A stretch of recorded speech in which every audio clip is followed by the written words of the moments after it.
हम 4 लें, ऑप्शन दें, 5 ऑप्शन दें, उससे क्या फ़र्क पड़ता है। परीक्षा की तैयारी तो आदमी को ईमानदारी से अपना करते ही रहना है ना। मेन पेपर में नेगेटिव मार्किंग रहेगा।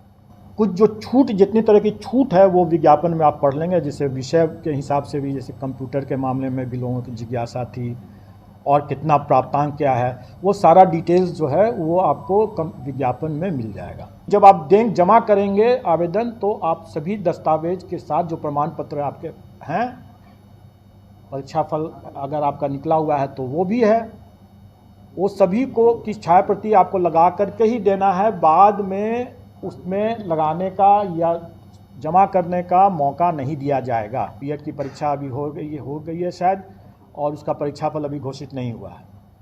तो स्वाभाविक है कि ये परीक्षाफल बाद में घोषित अगर होता भी है, चाहे 15 दिन में हो, 1 महीना हो, 2 महीना हो, जब भी हो, हम उनको मौका देंगे, क्योंकि परीक्षा हो गई है संपन्न। तो परीक्षाफल निकलने में अगर विलम्ब भी अगर होता है तो उसके लिए हम उसको डिबार नहीं करेंगे, उसके लिए हम वंचित नहीं करेंगे। उसमें 2 से 3 महीने में हम लोग इसका रिजल्ट निकाल देंगे, और निश्चित तौर पर इस कैलेंडर ईयर में हम रिजल्ट निकाल देंगे।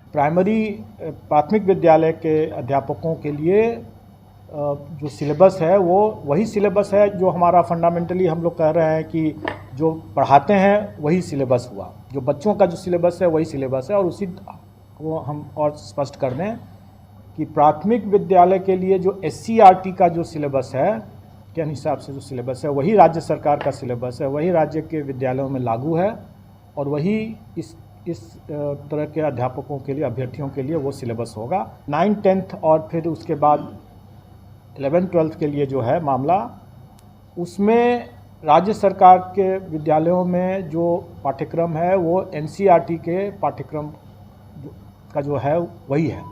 हम लोगों ने पहले जो 150 क्वेश्चन रखा था उसको घटा करके 120 किया है मेन में। और पहले जैसे 100 और 50 का था कि 100 में उनका नॉलेज टेस्ट था और 50 में उनका इंटेलिजेंस का टेस्ट था, उसको हमने, वो ब्रेकअप को हमने 80 और 40 के रखा है। आपने कहा नेगेटिव मार्किंग के लिए, इस पर भी लोगों ने बहुत चर्चा किया कि मतांतर है। ऐसा कोई मतांतर नहीं है, किसी भी बिंदु पर कोई मतांतर नहीं, और सबकी सहमति से और अपने अपने क्षेत्राधिकार से, जिसको जो क्षेत्राधिकार है, विभाग का, आयोग का जो क्षेत्राधिकार है, उसके उन सीमाओं में रहते हुए और आपस में विचार विमर्श के बाद ही कोई निर्णय लिया जाता है। तो इसमें नेगेटिव मार्किंग रहेगा, मेन पेपर में नेगेटिव मार्किंग रहेगा। और कोई 4 में 1 रहेगा सर, 4 उसके बारे में जब हम भी जब क्लियर हो जाएंगे तो आपको बता देंगे, राइट। क्योंकि कुछ बातें ऐसी हैं जो कि समय आने पर जरूर बता दिया जाएगा, और कैंडिडेट्स को हम लोग एग्जामिनेशन देने के पहले उनको जरूर बता देंगे। लेकिन उससे आप स्वयं सोचें कि उससे क्या हमारे परीक्षा की तैयारी में कोई अंतर आएगा क्या। हम 4 लें, ऑप्शन दें, 5 ऑप्शन दें, उससे क्या फ़र्क पड़ता है। परीक्षा की तैयारी तो आदमी को ईमानदारी से अपना करते ही रहना है ना। और नेगेटिव मार्किंग है तो मैं समझता हूँ कि थोड़ी सी सीरियसनेस तो ऐसे ही आ जाएगा। इससे पूर्व जो एग्जाम हुआ था ना, वो जो है उसको लोग उस तरह से मूल्यांकन करते हैं। मास्टर की परीक्षा जो हुई थी, नेगेटिव का परिणाम और इसके परिणाम को लोग तुलना कर रहे हैं। आम को अमरूद के साथ मत तुलना करें। आप हेडमास्टर जो थे वो क्या सरकारी शिक्षक थे या नहीं थे? उसके जो अभ्यर्थी थे वो सरकारी शिक्षक थे कि नहीं थे? और वर्तमान के जो इस मामले में जो अभ्यर्थी हैं वो सरकारी हैं कि नहीं हैं? तो आम और अमरूद को आप कैसे आप करके चलते हैं? अब जिसको भी आप आम समझिए या जिसको भी अमरूद समझिए, लेकिन आप अपनी विवेक से अपना इस्तेमाल कर सकते हैं। उसकी तुलना और उसमें अभ्यर्थियों के तैयारी की तुलना इससे मत करें। ये भिन्न परीक्षा है, वो भिन्न परीक्षा थी, उसके भिन्न अभ्यर्थी थे, उनका बैकग्राउंड डिफरेंट था, उनका स्टेटस डिफरेंट था, इनका स्टेटस डिफरेंट है, इनका बैकग्राउंड डिफरेंट है। ठीक है, इसमें सर तो दोनों तिथि पर करते थे वो हम लोग अलग अलग तिथि पर नहीं करेंगे, एक ही साथ करेंगे। तो ये 15 जून के आसपास। हाँ, उसके आसपास। और तब तक लोग भी अपनी तैयारी कर लें, हम भी अपनी तैयारी करेंगे और अभ्यर्थी भी अपनी तैयारी कर लें, आप प्रमाण पत्र सब इकट्ठा कर लें। अब रही बात कि एक और पॉइंट है आरक्षण से ही संबंधित कि नियमावली में ही दिया हुआ है कि महिलाओं के लिए जो प्राथमिक विद्यालय के मामले में प्राइमरी स्कूल में वो 50% आरक्षण है महिलाओं के लिए। और उसका वैसे भी पूरा जो ब्रेकअप है, जो पद की जो रिक्ति के रोस्टर वाइज मतलब आरक्षण कोटिवार, वो भी हम लोग वेबसाइट पर डाल देंगे और उसमें भी लोग देख सकते हैं कि किस विषय में किस किस कैटेगरी आरक्षण कोटिवार सब देख सकेंगे। उसमें कुछ जो छूट, जितनी तरह की छूट है वो विज्ञापन में आप पढ़ लेंगे, जैसे विषय के हिसाब से भी, जैसे कंप्यूटर के मामले में भी लोगों की जिज्ञासा थी और कितना प्राप्तांक क्या है, वो सारा डिटेल्स जो है वो आपको विज्ञापन में मिल जाएगा। सर कंप्यूटर के मामले में जो एमसीए वाले लोग हैं उनका कहना है आपको उसमें जितना भी डिटेल्स है उसमें इतने ढेर सारे, अगर मैं उसी की परीक्षा ले लूँ अगर, तो शायद उसमें भी हम लोग भी फेल कर जाएंगे।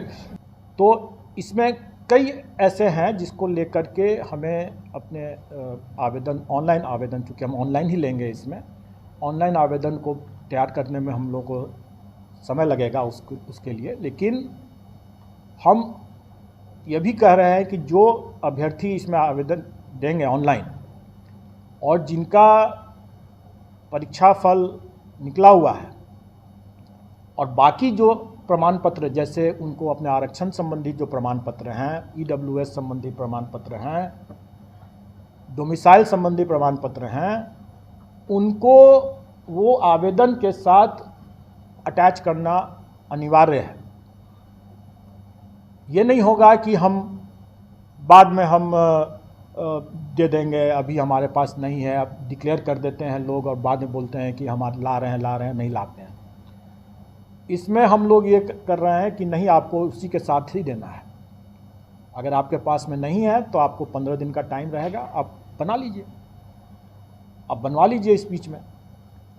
लेकिन जब आप जमा करेंगे आवेदन, तो आप सभी दस्तावेज के साथ जो प्रमाण पत्र आपके हैं, परीक्षा फल अगर आपका निकला हुआ है तो वो भी है, वो सभी को की छाया प्रति आपको लगा करके ही देना है। बाद में उसमें लगाने का या जमा करने का मौका नहीं दिया जाएगा। बाद में सिर्फ जो प्रमाण पत्र आप लगाए हैं, सिर्फ उसी का मूल प्रति आपको सत्यापित कराना होगा। हम लोग प्रायः देखते हैं कि ईडब्ल्यूएस के मामले में खास करके, या क्रीमी लेयर का सर्टिफिकेट लेकर के जो आते हैं, पहले डिक्लेयर कर देते हैं, या फ्रीडम फाइटर का जैसे लेकर के आते हैं, डिक्लेयर कर देते हैं और बाद में बोलते हैं कि नहीं मिला, हमको सर्टिफिकेट नहीं मिला, और बाद में अपना दावा को विड्रॉ करते हैं। तो ऐसी बात की गुंजाइश नहीं होगी। अगर आपके पास में सर्टिफिकेट नहीं है तो काइंडली आप न वैसी दावा करें। और अगर आपका सर्टिफिकेट भी सर 1 साल बाद लैप्स कर जाता है, तो ये आप 1 साल बाद की भी 1 साल बाद तो हम नहीं मांगते हैं ना, हम तो पूरे प्रक्रिया में 1 साल थोड़ी लेंगे। हम अभी हम इसकी बात करें, 1 साल क्या हम समय नहीं लेने वाले हैं। आपका आवेदन के समय में आपके पास में जो भी सर्टिफिकेट होगा, आप तभी आप अप्लाई करें। जो आप दावा करते हैं उसका सर्टिफिकेट आपके पास में होना चाहिए। आपके पास में अगर परीक्षा फल नहीं है तो स्वाभाविक है कि आप उसका दावा नहीं कर सकते हैं।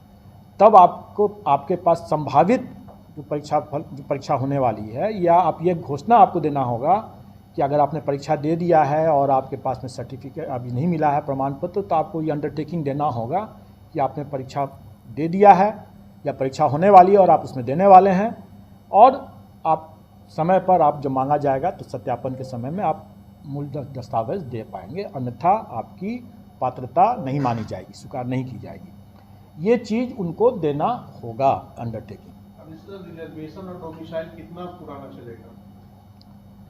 देखिए, रिजर्वेशन की बात जो है, आरक्षण तो अगर ईडब्ल्यूएस का जैसे उन्होंने कही दिया कि 1 साल का है, लेकिन अगर दूसरे जो वर्टिकल रिजर्वेशन जिसे कहते हैं, जाति आधारित जो आरक्षण है, उसमें मैं समझता हूँ कि डेट का तो कोई है ही है, बशर्ते कि वो परीक्षा आयोजित तो हो।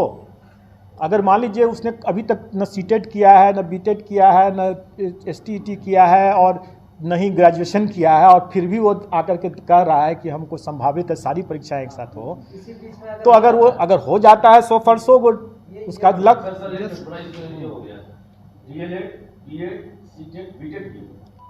मैंने फिर से मैं बता रहा हूँ कि कोई भी परीक्षा अगर उसकी संभावित है तभी ना वो उसको उपयोग कर सकेगा, अगर संभावित ही नहीं है तो उसका उपयोग नहीं कर सकेगा। अगर वो संभावित ही नहीं है तो गलत बयानी कैसे कर सकता है वो? अब ये कहेंगे कि अगले साल वो परीक्षा होने वाली है तो उसका दावा आज ही कर लें, वो गलत बात हो जाएगी और वो दावा नहीं कर सकेंगे। और वैसा अगर गलत करते हैं तो फिर वो अपना चांस गंवाएंगे ही नहीं, बल्कि आगे के लिए डिबार भी हो जाएंगे। ये एक छूट है, उनको एक छूट दिया गया है कि वैसे कैंडिडेट जो कि वाकई में इसका लाभ लेने के लिए योग्य होंगे, मतलब कि उनकी परीक्षा, जैसे बहुत सी परीक्षा अभी जान रहा हूँ कि जैसे बीएड की परीक्षा है, अभी बीएड पटना यूनिवर्सिटी से भी कल हम लोगों ने चर्चा किया कि बीएड की परीक्षा अभी हो गई है शायद, और उसका परीक्षाफल अभी घोषित नहीं हुआ है। तो स्वाभाविक है कि ये परीक्षाफल बाद में घोषित अगर होता भी है, चाहे 15 दिन में हो, 1 महीना में हो, 2 महीना हो, जब भी हो, हम उनको मौका देंगे, क्योंकि परीक्षा हो गई है संपन्न। तो परीक्षाफल निकलने में अगर विलम्ब भी अगर होता है तो उसके लिए हम उसको डिबार नहीं करेंगे, उसके लिए हम वंचित नहीं करेंगे, हम उनको मौका देंगे। तो ये कट ऑफ डेट की बात हो गई।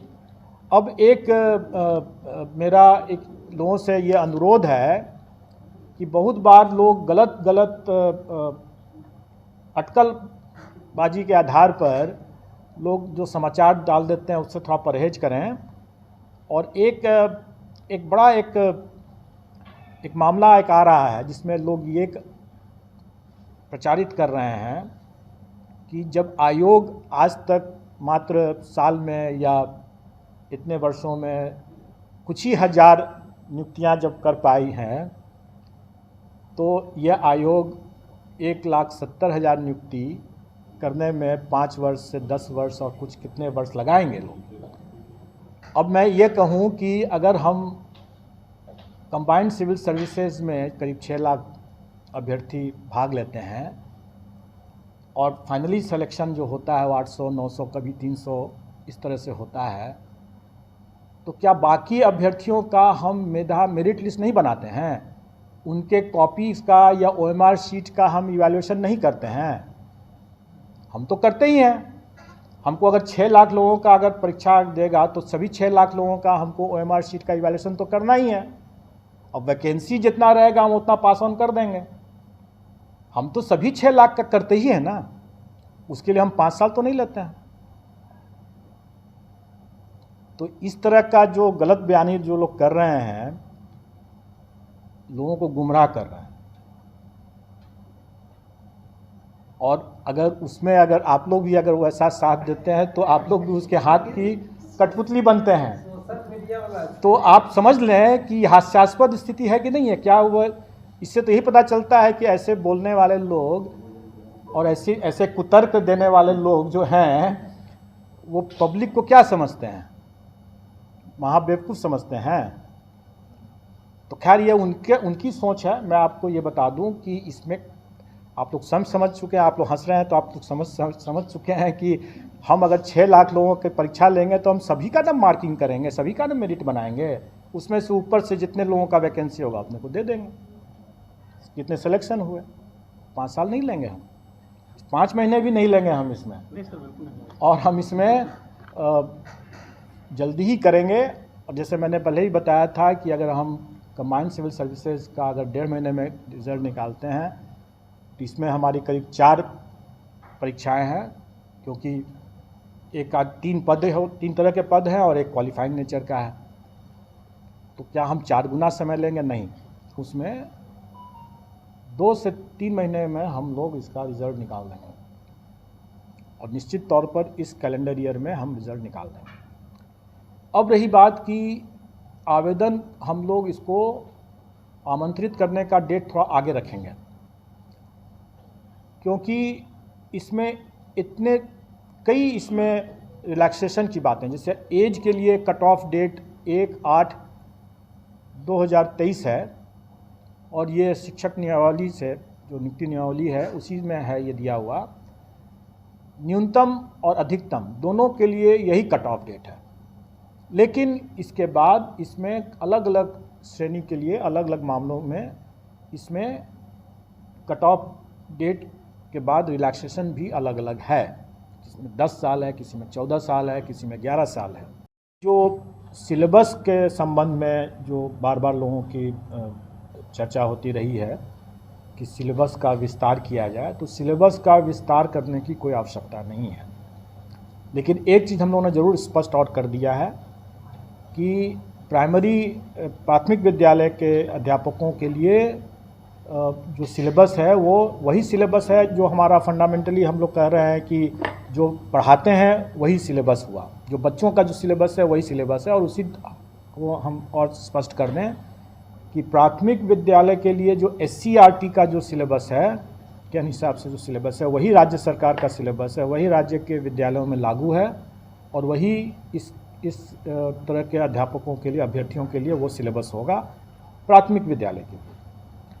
और जो 9th 10th और फिर उसके बाद 11th 12th के लिए जो है मामला, उसमें राज्य सरकार के विद्यालयों में जो पाठ्यक्रम है वो NCERT के पाठ्यक्रम का जो है वही है, इसलिए वो उसी से गाइडेड होगा और वही है। इसलिए अगर किसी भी अभ्यर्थी को सिलेबस विस्तार से अगर समझने की ज़रूरत है तो वो बस उन्हीं को देख लेंगे तो उनके वो जिज्ञासा पूर्ण हो जाएगी। दूसरा जो लोगों की एक मांग रही है कि जो भाषा की का जो है उसमें 100 नंबर का है और उसके लिए 2 घंटे हैं और मुख्य पेपर जो है वो भी 2 घंटे के हैं, लेकिन उसमें 150 मार्क्स का है। तो इसमें मैं बता दूं कि भाषा का जो है वो पहले भी मैंने स्पष्ट किया कि क्वालिफाइंग नेचर का है, उससे आपको मेरिट नहीं बनेगा, मेधा सूची उसके मार्क प्राप्तांक के आधार पर नहीं बनेगा। और इसलिए हम लोगों ने उसमें अधिक समय दिया है कि आप आराम से आप करें, उसमें घबराने की बात नहीं है, सिर्फ क्वालिफाइंग नेचर का है, लेकिन आप आराम से कर सकते हैं। लेकिन जो मुख्य पेपर है वो उसी पर मेधा आधारित होगा, प्रतियोगिता उसी पर है, तो उसमें हम लोग चाहेंगे कि जो अच्छे अभ्यर्थी हैं वो जल्दी बना पाएंगे और जो अच्छे नहीं हैं, उतने स्मार्ट नहीं है, वो थोड़ा उनको विलम्ब होगा। तो इसीलिए हम लोगों ने ज़्यादा क्वेश्चन रखा है। लेकिन हम लोगों ने फिर आपस में विचार करके और अभ्यर्थियों की एक बड़ी मांग को ध्यान में रखते हुए हम लोगों ने पहले जो 150 क्वेश्चन रखा था उसको घटा करके 120 किया है मुख्य मेन में। और पहले जैसे 100 और 50 का था कि 100 में उनका नॉलेज टेस्ट था और 50 में उनका इंटेलिजेंस का टेस्ट था, उसको हमने वो ब्रेकअप को हमने 80 और 40 के रखा है। और ये सभी मुख्य परीक्षाओं के लिए है,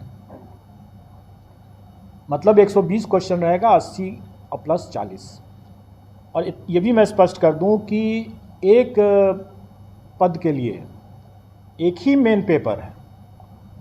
कई बार लोग ये कहते हैं कि इतना व्यापक सिलेबस है कैसे पढ़ेंगे, तो ऐसा नहीं है कि उनको सभी पढ़ना है, उनको तो सिर्फ एक ही पेपर की तैयारी करनी है। अगर एक पद के लिए तैयारी कर रहे हैं तो एक ही पेपर की तैयारी करनी है, मेन पेपर।